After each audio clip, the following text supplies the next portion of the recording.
Let's first let me introduce myself. So as you know, my name is Mehul. So I am a DevOps engineer at Opsly Solutions. So basically, we are a service-based company and we provide solutions to a lot of organizations. So if I talk about myself, like I love to work as a DevOps. So I love to explore new things. I am a trainer sometimes. Like I've been providing trainings to organizations, and other than that sometimes I do like to write whatever I'm learning. So sometimes I do blogging as well, and other than that I am also open source contributor for Azure Terraform module. So I've been been trying to write a few modules on Terraform for Azure. So this is about me, and one more thing to add. So here I'll be giving training with my colleague Deepak Gupta. So he's also from Opsly. So we'll be sharing the sessions, and after that, like I'll be walking you through from the journey of Terraform, and after that he'll be continuing with the workspace. So I am continuing for now. Okay. So again, like this is a famous quote. You can say a journey of 1,000 miles begin with a single step. So basically, yes, we started like we were growing in the very beginning as this was our start, right? So I will try to tell you the exact story, how we explored Terraform, how we got like bit expertise in Terraform, and how now we are doing it. So I, in the end, like if time allows me, so I'll be showing you one basic pipeline that I have created on Jenkins, where what we are doing simply using a one pipeline, we are doing the deployments as well on the Terraform from the Jenkins. So continuing. So this is a very beginning. You can say like this would be a more like a storytelling for everyone, so that you all can relate in this, like how Terraform became the most important part for any organization. So how it started and like how it was happening earlier. So let's take the example of any organization. So I am taking example of Opsly Solutions. So what will happen, like it is let's say this is very beginning. So and we are only having a first client. So this is our first client.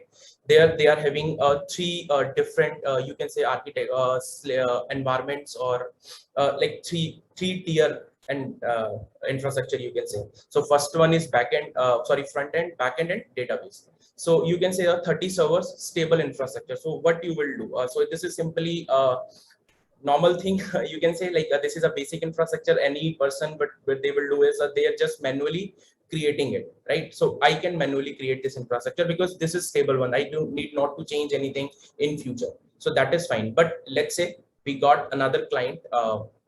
Here what is happening, so we have a dynamic infrastructure.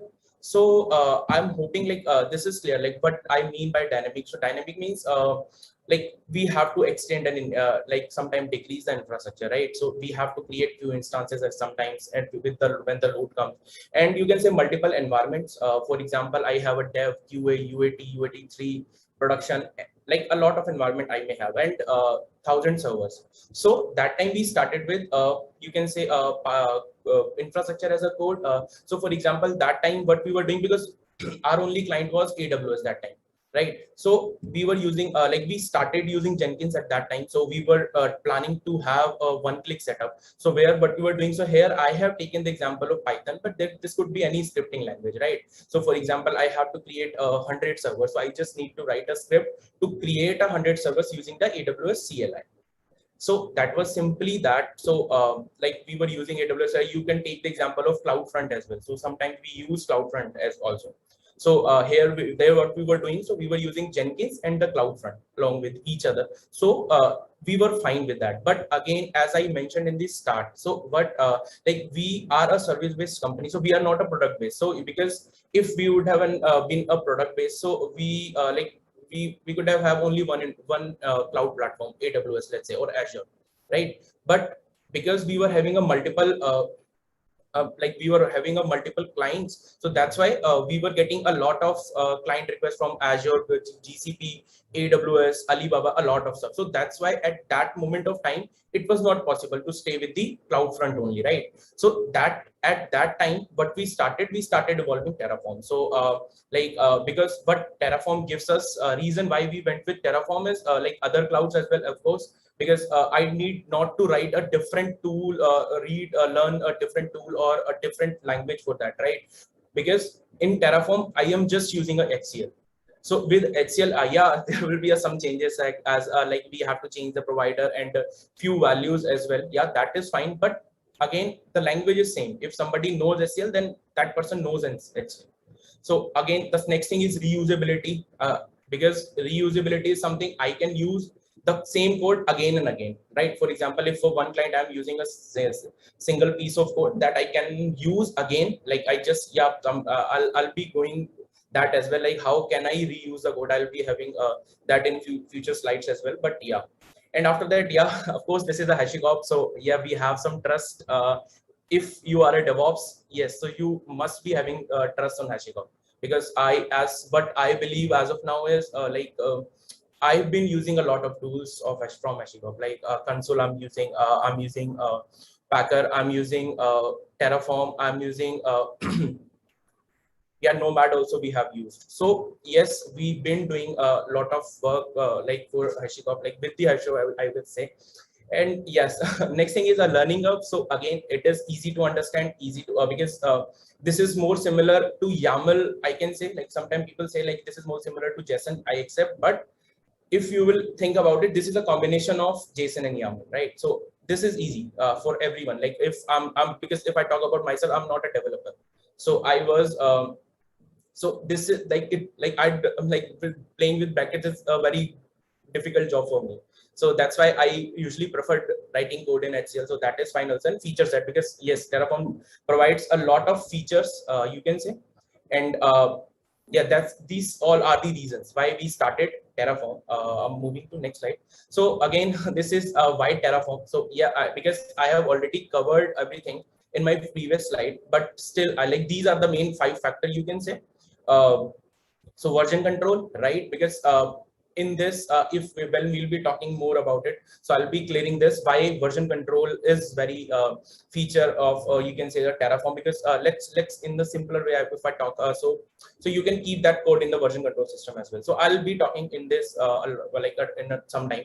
And the quality you can relate because if you're using the same thing again and again, so it is like first time you may be doing it in like so fashion, like yeah, I'm doing it. But when you are again and again using the same tool, so that would make more sense, right? So eventually you will get the quality as well.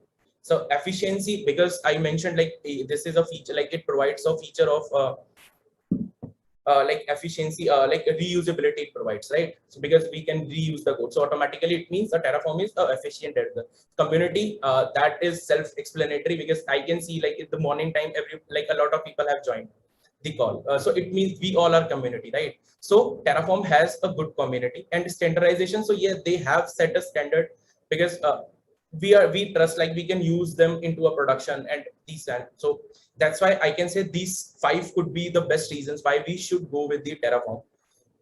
So yes, the next term that comes into our mind is idempotency. So I am hoping like if you are a DevOps, so you must be knowing that word, right?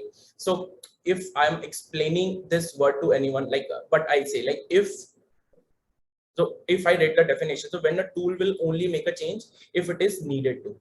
So yeah, it is simply with when I talk about Terraform, so Terraform also what it does is, so it has its own language code in between. Like if I say Terraform.tf state file, right? So it has its own TF state file, and after that, what is happening is so it is basically just keeping it in between my API of I'm taking example of AWS again. So AWS and in like my local code. So it will just compare the code from my TF state file to my infrastructure. And if there is a delta in between, then only it will make a change. Otherwise, it will simply say like, yeah, zero change needed. So this is the best, you can say, advantage, or you can say like advantage of Terraform. And there is one more tool, I am not taking a name of that. So what you can do, you can answer that in the comment box. What is that tool? And that also has idempotency feature available.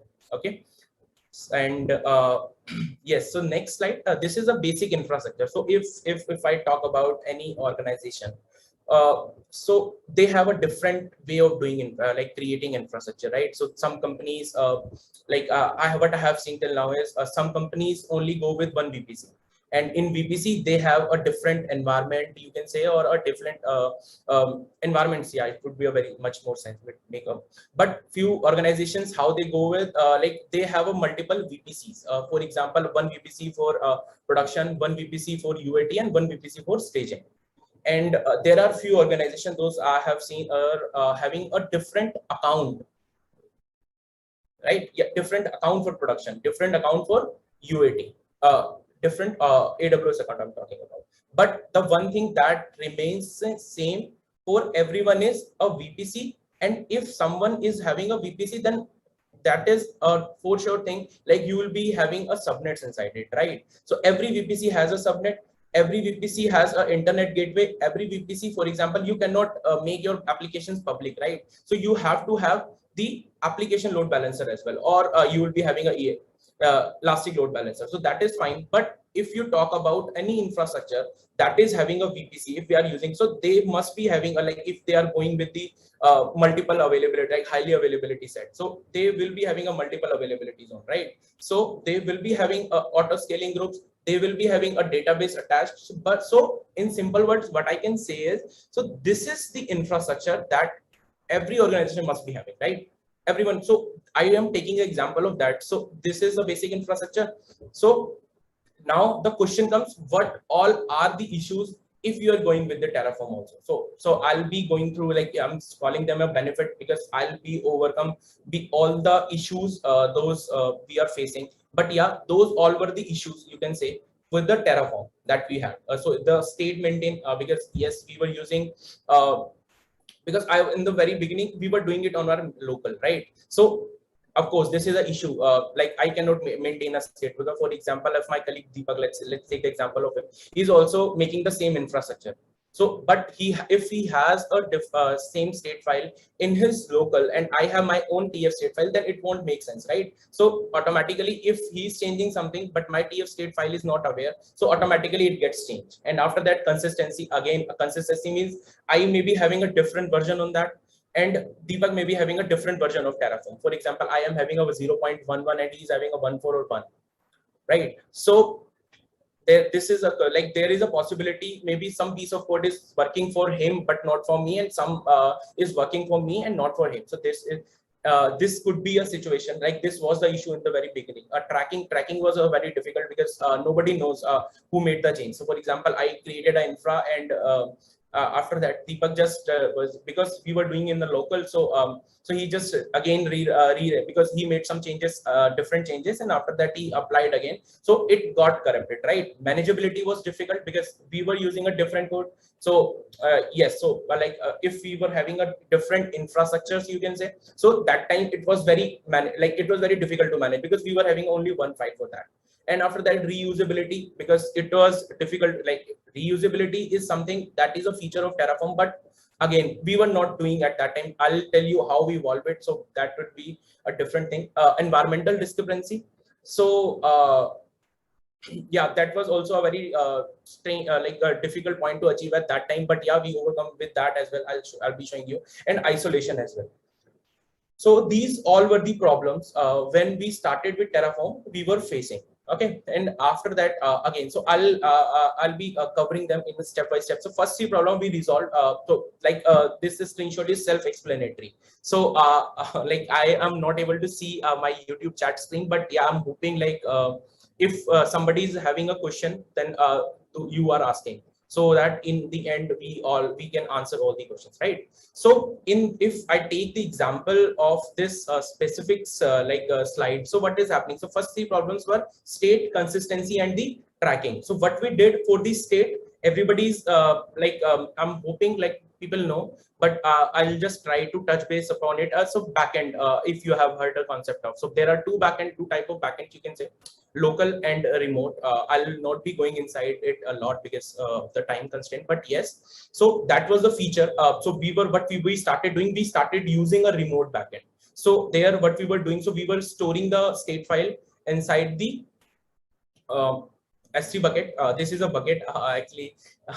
Yeah, so this is a bucket, and for the consistency, so for the state, what we were doing, so we were using this S3 bucket, and the consistency and the tracking what we were doing. So for the track, we started using version control system. So it could be anything, GitHub, GitLab, or Bitbucket. But yeah, and the consistency, like so we stopped using Terraform from our local. So we started using Jenkins only. So what we did, we created a pipelines for the Jenkins pipelines, and after that we will only be running Terraform code using creating an infrastructure using Jenkins only. And after that, this is how we fix these three. And after that, when it comes to manageability, so simple manageability for manageability, but we started dividing code into a different file. So if you are seeing here, so we were using Jenkins, we were using a version control system, we were using a backend for S3 bucket. But at the same time, what we started, if you will see the previous slide, we were having only one file for entire code. So it was very difficult. For example, if I take a very basic example of infrastructure, so if I go back to the this specific screen where I'm showing you the infrastructure, so I'm saying this is my basic infra. So at least any organization who is having a specific code, so must be having this basic infrastructure, right? So it means if I'll count, there are multiple, so there are almost 8 to 10 blocks, right? So for all of them, I'll be having a different code, a lot of maybe 100 500 600 lines there. So what we started doing, we started dividing them into the files. So here again comes the different concept of Terraform. If you are in a single directory, and if that has an extension of .tf, then it doesn't matter what is the file name and where the code is, it will evaluate entire code. This is a feature of Terraform, right? So we started using that feature as well. So here what we were doing, so we were having different files for that. So in that, let's take the example, I am having a VPC code, and in that also we started using variable and outputs, right? In there I'm saying I'm having a subnet, or here I'm saying I'm having a code of application gateway, or this way. So I have a 4 files, and I'm using a different file for to do the manageability, or to achieve the manageability as well. Now the question comes, how I'm using reusing them. For example, if I talk about this example, so what I have to do for this is my dev environment, right? So this is entire my dev environment, but again at the same time, if I have to use it to the production environment, so what I would do, what is the expectation that I at that moment I was doing. So I am again recreating these 4 files, changing the values manually, and after that we were doing it, right? So there was no reusability, because same work I'm doing again and again, right? So that time we got introduced with the modules. So modules, this is the, you can say, life-saving feature from Terraform. You can see them in the registry.terraform URL. You can see a lot of modules they have. So in modules, what we started doing, so there was a file where we were using it, and we were directly calling the modules there. So everything remained same. We were still using the Jenkins for the infrastructure deployment creation. We were still using a version control system for maintaining the consistency. You can say, or tracking the code, who is pushing the code and all. And we were still going with the bucket for this state. But the thing that changed is we started using modules. So here what we were having a simple base of code somewhere present. You can say a lot of ways you can call the modules of from the version control system, again from your local and anytime. So this is what we were doing. So that way we overcome with the started doing the code reusability as well for the Terraform. Again, environmental discrepancy if I talk about. So yes, so we started, because we were taking code into a one file, and after that we started dividing it into a different file. For example, I am creating a variables for a dev, for a UAT, for a production. So it made more sense. So for example, here we had only one file, but after that we started creating a different files as well for environment wise as well. So that that made a life a lot of easy. So their question comes why environments are important. For example, if we are facing a lot of issues, why people are going with the environment. So I would hope you will be sending your answers there in the chat. That would be great. And after that it comes the isolation. So isolation means we started differentiating our code.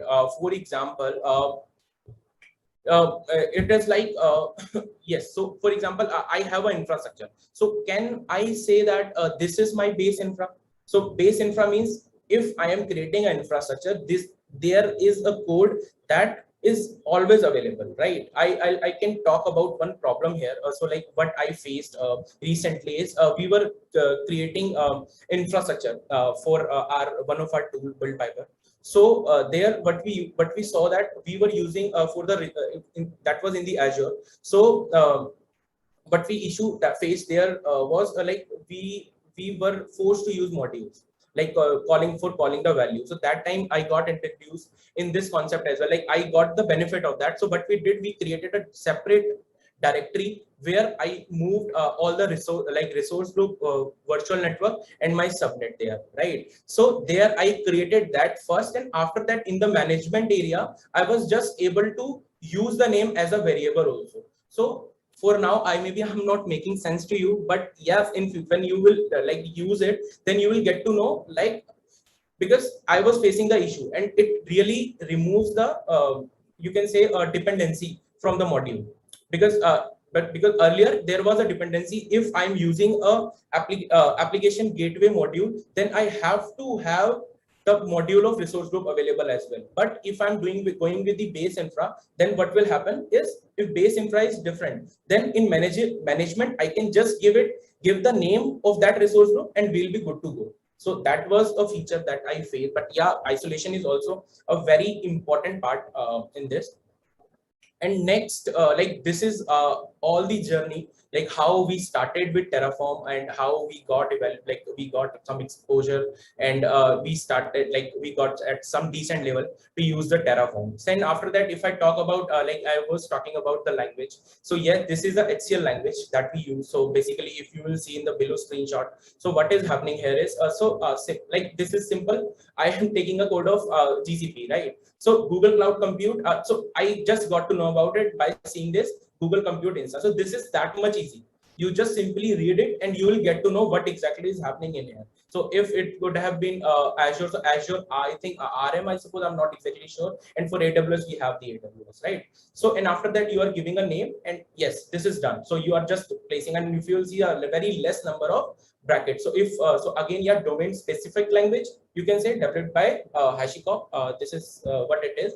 And after that, I won't like I think like everybody knows HCL. So yes, it is similar to JSON. So this is a snapshot, you can say, where we are comparing HCL versus JSON. So see, so left hand side is a HCL, and in the right hand side we have a JSON. So you can see the difference, right? A lot of brackets, a lot of complexity, all have been like finished, you can say, with if I'm going with the HCL.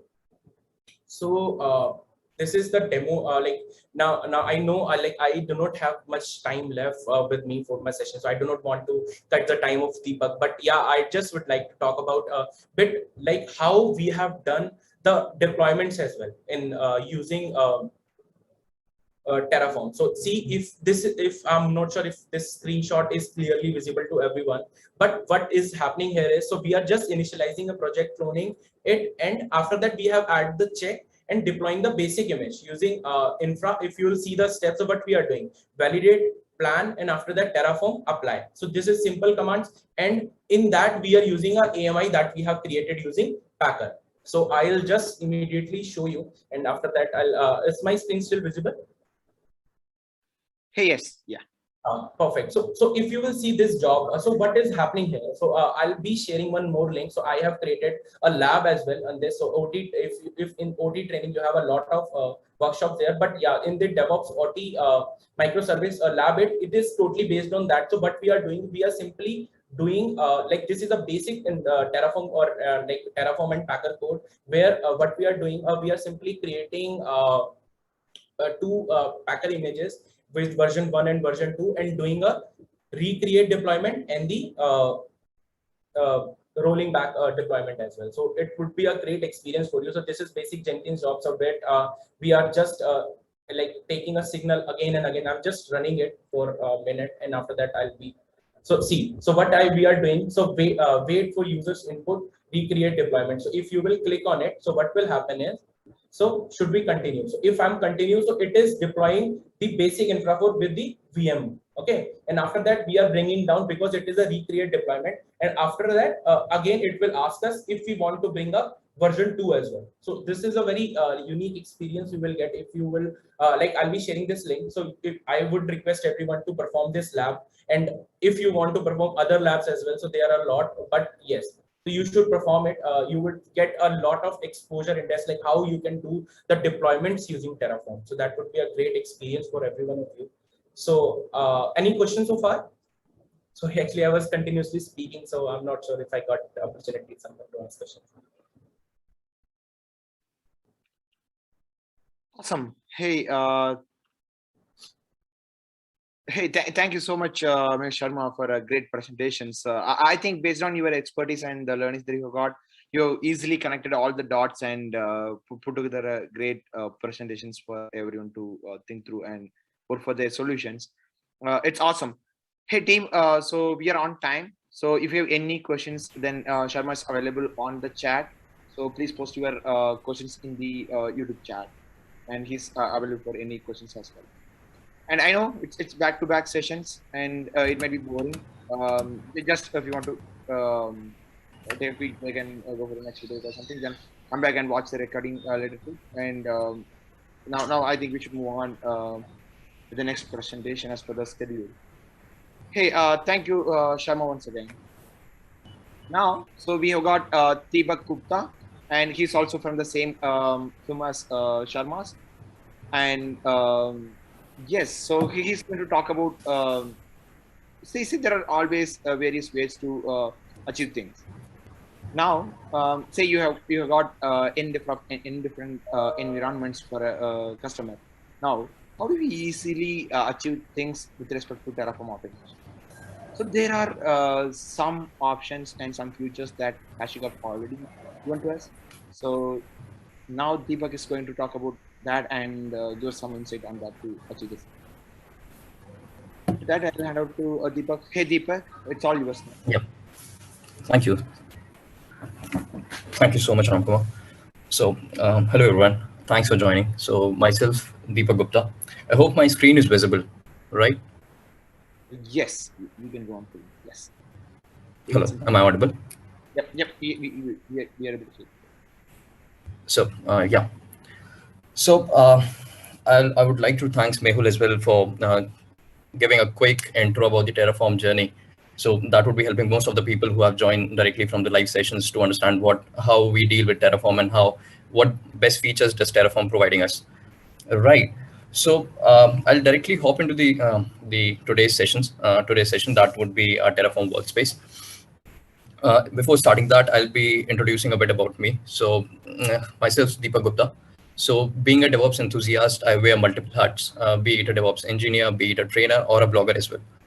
Recently, if I talk about my active open source contributions, so I have done a bit of contribution to Terraform modules for different providers, Docker images, and Helm charts as well, which is to be considered as a package manager for Kubernetes. Yeah. So before starting, I'll be discussing, so what would be the agenda for us today's session. So we'll be discussing that why Terraform Workspace, what was the purpose behind using Terraform Workspace. Moving forward, we'll be discussing what is Terraform Workspace. After that, we'll be discussing that what all workspace commands do you use to play with the functionality of Terraform Workspace.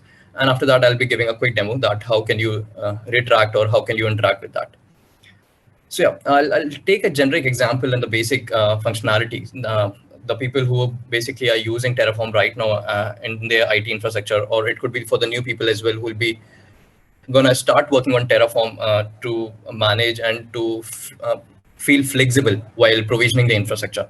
So I'll take a basic example that since when we talk about creation or provisioning resources onto a cloud provider, we most of the resources which we manage with Terraform don't include unique name as part of their configuration. Right. So we use Terraform configuration to provision multiple groups of similar resources. With the use of same Terraform configuration file, we provision multiple groups of similar resources. So behind the scenes, what Terraform relies on is the state file, right? So Terraform relies on a state to associate those resources which you are creating with the real world objects. But taking an example that if sometimes you want to change the variable values for different resource collections, for example, as a slide shows that it could be consideration of your multiple environments. It could be your dev environment, it could be your queue environment, or the prod environment. So I'll take a basic example that if we are using the different variable values, it could be like your EC2 instance type. Yeah. Over here, I'm talking about in terms of AWS cloud provider. So it could be your compute engines type that for dev environment or queue environment, it could be T2 medium or T2 small or T2 large. Or if I'm talking about the production environment, it could be a C5A 4x large or a C5A X large type of category. So what could be the simplest way to maintain multiple instances configuration with completely separate state file data, right? So in my approach, or what I used to do was that previously, before getting introduced to Terraform Workspace, what I used to do is that I used to create multiple directories, right? However, multiple directories for the different environments, be it for dev or QA or prod. And in that, I'm initializing my Terraform. So, but however, what I consider is that it's not a convenient way to handle separate states. So if I talk about how it could be or what is the drawback behind that. So if I'm saying that I'm maintaining multiple directories for all of my environments, I would be installing a separate cache of plugins and modules for each directory or for each environment directory, right? So maintaining those multiple directories can waste my bandwidth. I can say it would be wasting my disk space as well. And if I talk about when we are managing, as Mehul already discussed, that we can manage easily at the version control system of our Terraform code. So over there as well, we will be maintaining multiple repositories for our different environments. So it would be a bit tedious task for all of us. So how does then Terraform helps in this? And what functionality does Terraform providing us? So that is the Terraform workspace. So basically we have over here in this session, we will be discussing today Terraform CLI workspace. We have other workspace as well that is called as a Terraform cloud workspace, but this session would be focusing basically on Terraform CLI workspace. So basically workspace allows you to use same working copy of configuration. So if you are saying I'm present in the one directory and over there you have your multiple Terraform configuration files. So you can use those configuration files for your multiple environment in which a workspace would be helping you to keep your separate state for each of your environment, right? Working on the same configuration of Terraforms and keeping your separate state files. So for your each of the resources of your different environment. So that's the basic idea for Terraform workspace functionality. So even in the slides which we have mentioned, it's correctly stated that in Terraform CLI workspaces are separate instances of state that can be used from same working directory. So basically what a workspace allows us is to use the same configuration, but having separate states backend for each workspace, be it your dev, QA, or the prod one. And a noted point which is considered to be important as well, that Terraform always have a workspace name default and it can't be deleted. So whenever I'm initializing, I'm creating my Terraform directory in which I'm making my configuration files of Terraform. So in that, whenever I initialize, first of all, my Terraform, it would be creating a default workspace. And that workspace couldn't be deleted. So the workspace which I'll be the user would be creating additionally, those workspace can be deleted, but the default one can't be. And for a given directory, only one workspace can be selected at a time. So when you are working with that workspace, only one workspace can work in a single directory. So that's the basic idea about Terraform workspace. Workspaces. Over here, I have just listed a snapshot of the one which I created. So it shows that whenever we start working with Terraform workspaces and we start initializing or start provisioning infrastructure for our different environments, so it will be using the same configurations of your Terraform files. It will be just creating a different directory structure that would be called as terraform.tfstate.d, in which your environment, the workspaces which you have created for your different environment will be created, and their state file would be deployed to these directories specifically. So what it is helping in preventing the contamination of state files of your workspaces, of your different environments. So this is the basic idea. If I talk about the Terraform workspace commands, so basically these 5 commands are the basic ones which we use in the general life. So basically the Terraform workspace show, it's list out the present workspace in which we are working. If we talk about the Terraform workspace list, it would be listing out the total workspaces which we have created with the default one as well. Terraform Workspace New helps you out to create a new workspace and switch it into a new and directly switch into that workspace which you have created. Terraform Workspace Select, if you want to switch to another workspace, then it would be helping you out. And Terraform Workspace Delete, it would be helping you out to delete the workspaces which user has created. And keeping that in mind, that default workspace cannot be deleted. Right. So I think you can relate these commands with one of our tools, that is also version control system. So when you are working with Git, you use git checkout -b and giving a branch name. So that also helps us out to switch to the branch which we have named and created the new one. Similarly, over here as well, Terraform Workspace New is helping us out to creating the new workspace and switching it directly into that one. So yeah, now it's a quick demo. I'll be showing that how we can deal with the Terraform workspaces. Over here, you can see that I have created some of the the Terraform configuration files, right? So I have a AWS cloud provider, as I already mentioned before. So that's my provider.tf. If I talk about security groups.tf, so security groups I have created, which would be going to be attached to my compute engines. So one is your SSH security group, and one would be the web security group. If I talk about the EC2, the in which I'll be creating my compute engine. So that's the basic one. So it would be creating with the help of variables, which I have provided the values. If you talk about this argument, this meta argument, the Terraform workspace. So basically it's helping you out to pick the workspace name over here. So in whichever workspace you are working on, you will be provisioning your infrastructure. It would be picking that workspace name. So over here as well, and basically we will be using this Terraform workspace argument as a tagging on the tagging basis. So if I talk about similarly in the EC2 TF file, I have used it for the name. And if I talk about the security groups, so I have used same as well for the name tagging convention.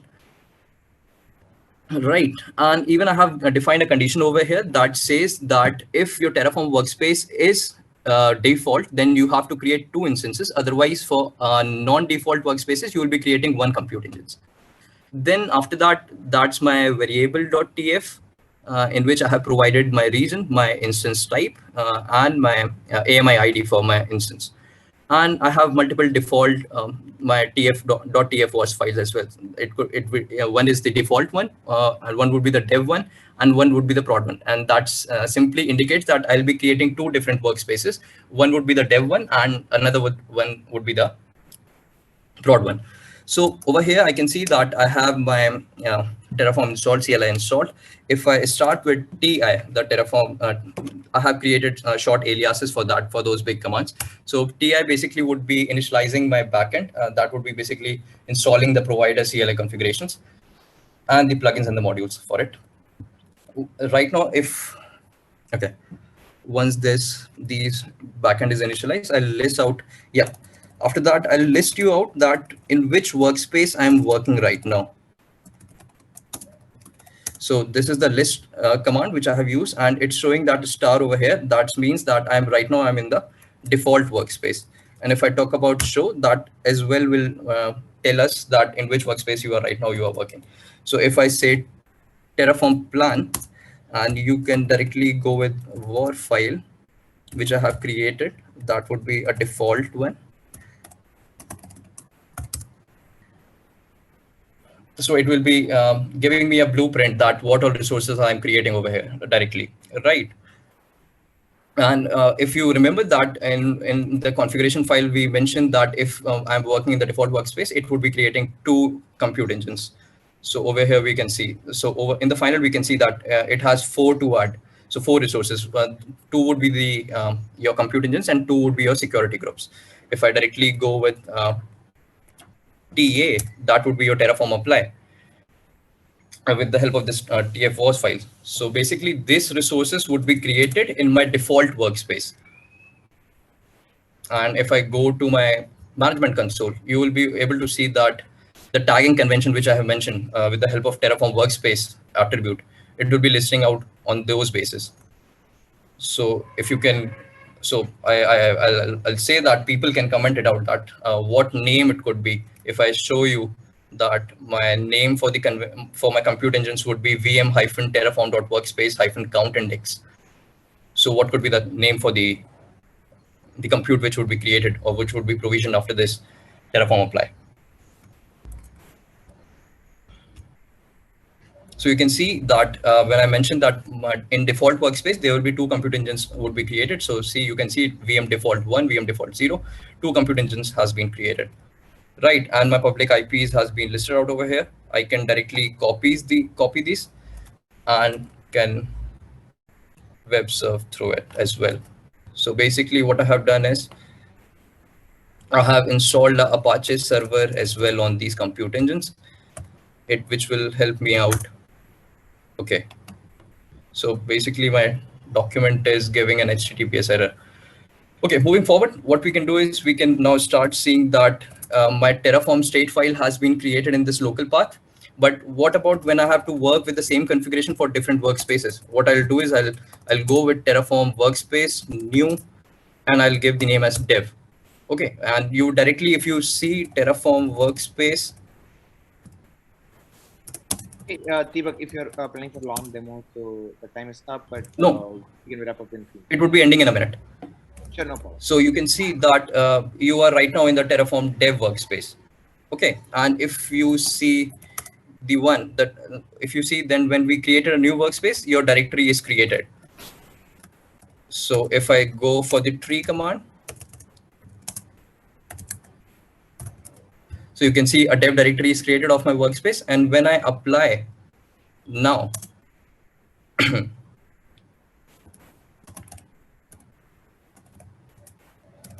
with the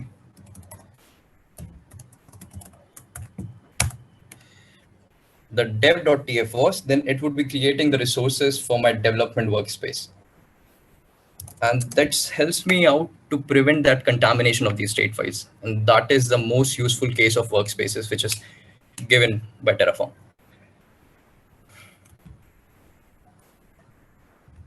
So till the time the resources are created, I'll show you that even I have created similarly the lab as well for this. So the people who are watching and viewing this, I have even mentioned the links of this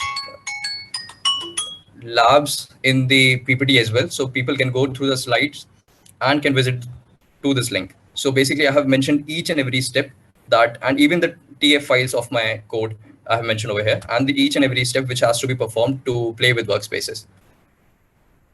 Okay.